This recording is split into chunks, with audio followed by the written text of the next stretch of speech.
What's up YouTube? I'm Julian Multiman, aka Inspector Gadget, and today I want to show you in a quick video 10 really cool features of the Moog Machine's SEQ12. So let's go! The way this layout works is that the matrix works as a touchscreen. So this is a really clever, quick way to compose ideas. Since the Moog Machine's SEQ12 has one MIDI input and 3 MIDI outputs, this allows us to control a lot of external gear without the need of cables and MIDI through boxes. It's got a very tight MIDI timing, so it's perfect as a centerpiece of any situation. This is a really cool feature of this machine. Each channel allows you to have certain MIDI control change pages now to control different parameters on different machines. The cool way about this is that not only you could basically just enter all the parameter control changes you want to add. It's got a MIDI learn function. So let's say you've got disconnected right now to a machine. To record any MIDI control changes, instead of having to dive into the menu and set the control change number, you only have to press record, move any parameter on the machine you want to control, and automatically this MIDI control change parameter will be assigned into the matrix. It's a really quick way to get hands-on control of whatever parameter you want to control from your machine without having to do any menu diving or checking any MIDI implementation charts from the machine. The SEQ12 allows you to load new songs, save changes at any time without the sequencer stopping, and it will link after the sequence of that part of the song is finished. It will automatically load the next song. This is ideal for very complex arrangements or when we want to actually use the machine to control a whole live set or loads of different changes through a performance. This allows us to not stop the sequencer at any time, so really handy. The SEQ12 has 16 tracks, each track containing up to 16 steps, but we can either play them freely or make them play automated and linked one after the other. This gives us a total of 256 steps, which is a lot. This allows us to have really complex line sequences within one track.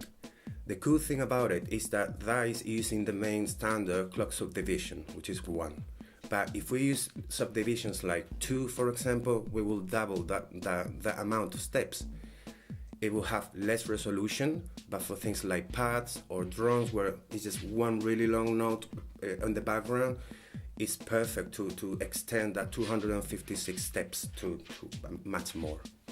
Malik, do you want to Are we on the air? I've called this parameter lock since it's a term that many people are used to, P-locks or whatever, but what this means is that each node on a sequence can have their own accent, control changes, velocity, length, shuffle control per step. This really lets you have each node have its own controller or amount of parameter of a certain thing you want to change. This is really handy for cool progressions within the sound, for small variations within the sound, and it's something many people I think are gonna love.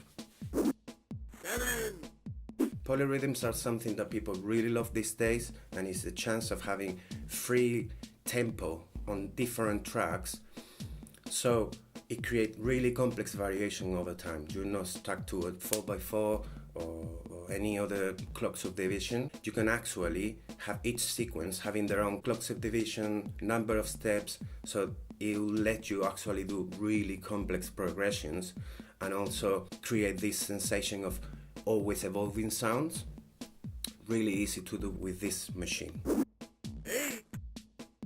I love random for many different reasons. Happy accidents, like some people like to call it. Well, the SEQ12 has a button dedicated for random functions.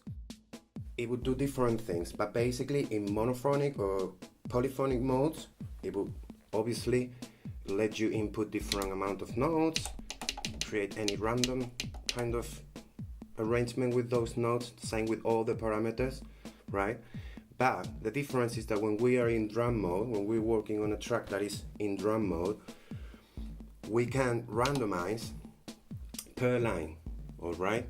So instead of, let's say we've got in here the kick drum and we only want to randomize the kick drum channel but none of the others, what we would do is we press record and then random, and then we can randomize per line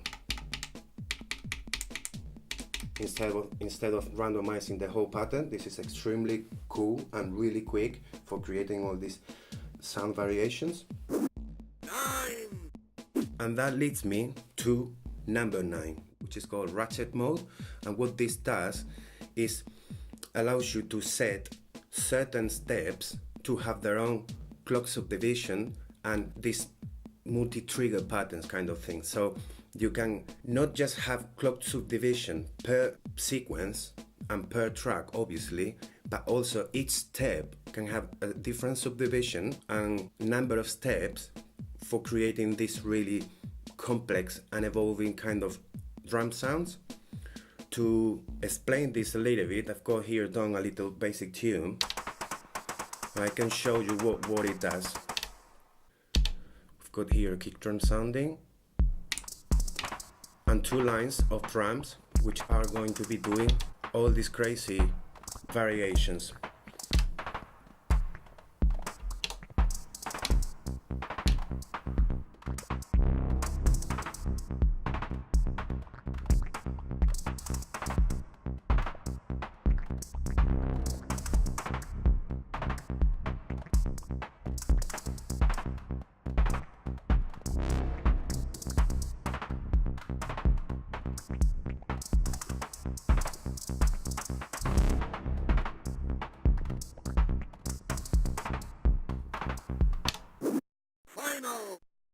For number 10, I left a more wider opinion of what I think is that the SEQ12 is really easily capable of becoming the certain piece of many different setups, not just out-the-box setups, also in the studio or just for writing quick ideas instead of using a mouse and some external controller. It's a really hands-on machine which it will let you to write all this idea in a really visual way and get away from loads of plugins, loads of screens and loads of confusing or distracting things. Just get to the point of writing some tunes, some cool ideas, and then maybe transfer that into a computer or just save it and use this for your live performance.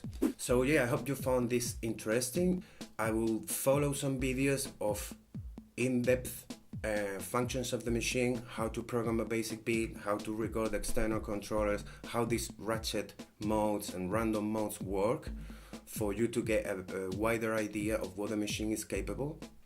I'd like to point out that this is a prototype machine, that I had the chance to have a go with it and play with it. I've helped on the design of the front plate of this machine, on the graphics. Yeah, I have the honor of being able to use this on my studio, play around with it, start learning the machine, because it's gonna be released very soon, and I'm sure that many people are going to like this. If you like this really cool t-shirt, it's from a friend of mine, SOTA. Make sure you check the description below on the video in case you want to buy one, or in case you want to drop me a line or know any more information. Bye! Yes, you can also come to your own, like in all videos. Say hello, please. Today I'm gonna show you Are you fucking serious?